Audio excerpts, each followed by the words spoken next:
Assalamualaikum warahmatullahi wabarakatuh. Saya Yasmin dengan NIM 72114199198. Pada minggu kali ini saya akan menjelaskan tentang evaluasi dan pengembangan sistem. Yang pertama ada pendekatan sistem. Pendekatan sistem adalah suatu urutan pemecahan masalah dengan langkah pertama masalah dipahami terlebih dahulu.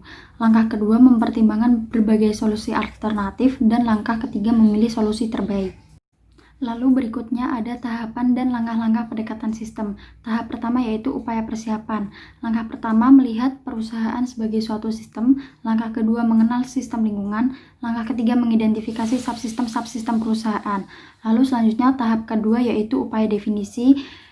Lalu langkah keempatnya yaitu melanjutkan dan tingkat sistem ke tingkat subsistem. Langkah 5 menganalisis bagian-bagian sistem dalam suatu urutan-urutan tertentu.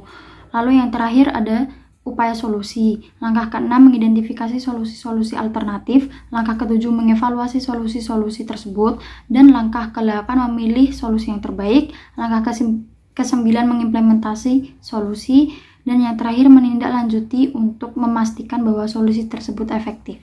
Berikutnya ada siklus hidup pengembangan sistem. Siklus hidup pengembangan sistem dapat didefinisikan sebagai serangkaian aktivitas yang dilaksanakan oleh profesional dan pemakai sistem informasi untuk mengembangkan dan mengimplementasikan sistem informasi. SDLC ini juga berfungsi membagi peranan dan tanggung jawab yang jelas antara pengembang, desainer, analis bisnis, dan manajer proyek. Fungsi lainnya yaitu dapat memberikan gambaran input dan output yang jelas dari satu tahap menuju tahap selanjutnya.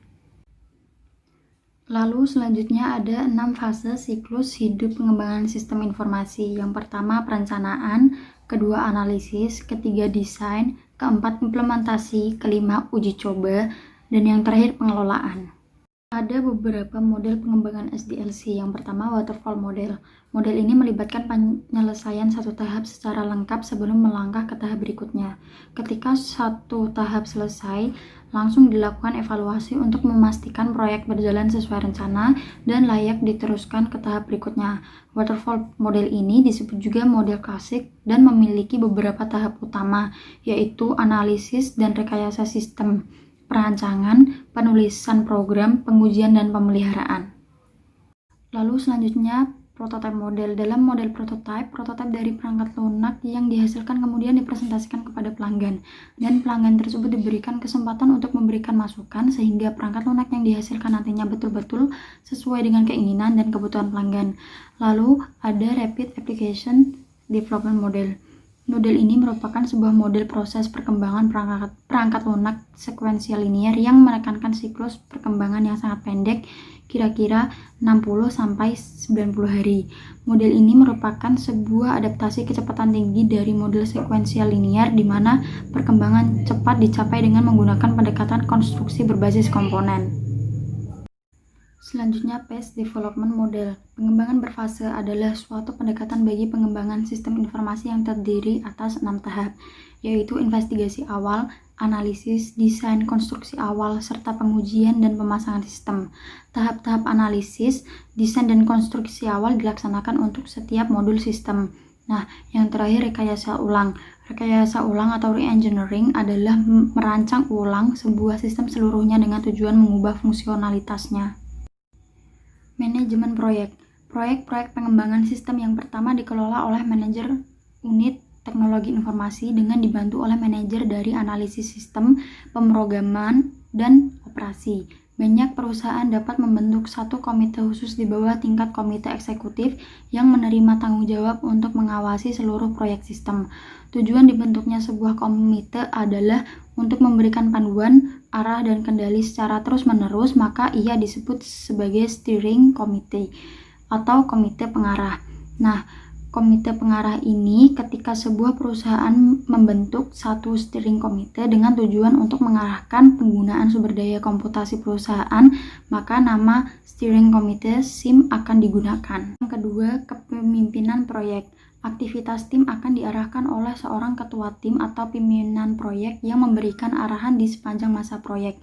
Berbeda dari steering committee SIM, tim proyek tidaklah bersifat terus-menerus. Biasanya akan dibubarkan ketika implementasi telah selesai dilaksanakan. Lalu yang ketiga, mekanisme manajemen proyek. Rencana ini pertama-tama dirancang dalam bentuk umum dan selanjutnya dibuat menjadi lebih spesifik. Satu format yang populer untuk rencana terinci adalah grafik Gantt yang mengidentifikasi pekerjaan-pekerjaan, siapa yang akan melaksanakan dan kapan akan dilaksanakan. Yang keempat, dukungan web bagi manajemen proyek. Selain sistem manajemen proyek berbasis peranti lunak seperti Microsoft Project, dukungan juga dapat diperoleh dari internet. Sebagai contoh yaitu Logic Software. Mengestimasi biaya proyek. Mengestimasikan waktu dan uang yang dibutuhkan untuk mengembangkan sebuah sistem telah lama menjadi satu tugas menantang. Akan tetapi lambat laun telah diciptakan bahwa metode yang dapat digunakan untuk mengestimasi biaya dan jadwal proyek. Semua metode ini kurang lebih mengandalkan pada 3 komponen, yaitu informasi mengenai sistem tertentu yang sedang dibuat dan orang yang akan melakukan pengembangan. Yang kedua, pengalaman historis. Ketiga, pengetahuan mengenai proses pengembangan peranti lunak dan alat-alat serta teknik estimasi. Proses pengestimasi proyek terdiri atas sekumpulan input, alat-alat, dan teknik serta output. Input pengestimasian biaya. Kebutuhan sumber daya mencantumkan sumber daya tertentu yang akan dibutuhkan dan berapa jumlahnya. Tarif sumber daya adalah biaya per unit untuk setiap jenis sumber daya. Estimasi durasi aktivitas menyebutkan periode pekerjaan yang dibutuhkan untuk menyelesaikan aktivitas. Lalu, kedua, alat-alat dan teknik estimasi biaya. Estimasi analogi menggunakan biaya aktual proyek-proyek serupa yang telah dilakukan di masa lalu sebagai dasar untuk memproyeksikan biaya dari proyek yang sedang dipertimbangkan. Estimasi dari bawah ke atas dimulai dengan detail seperti aktivitas dalam grafik Gantt, dan semakin banyak detail awal maka semakin akurat hasil yang diperkirakan. Alat-alat terkomputerisasi dapat digunakan secara terpisah atau untuk menyederhanakan alat-alat yang baru saja diuraikan. Model-model matematis dapat digunakan untuk menguantifikasi karakteristik proyek dan membuat simulasi dari berbagai macam skenario. Output pengestimasian biaya. Estimasi biaya dibuat untuk seluruh sumber daya yang dibebankan ke proyek dan biasanya dinyatakan dalam unit-unit keuangan yang berlaku, dolar atau euro. Detail-detail pendukung mendokumentasikan bagaimana estimasi tersebut dihitung dan setiap asumsi yang diambil.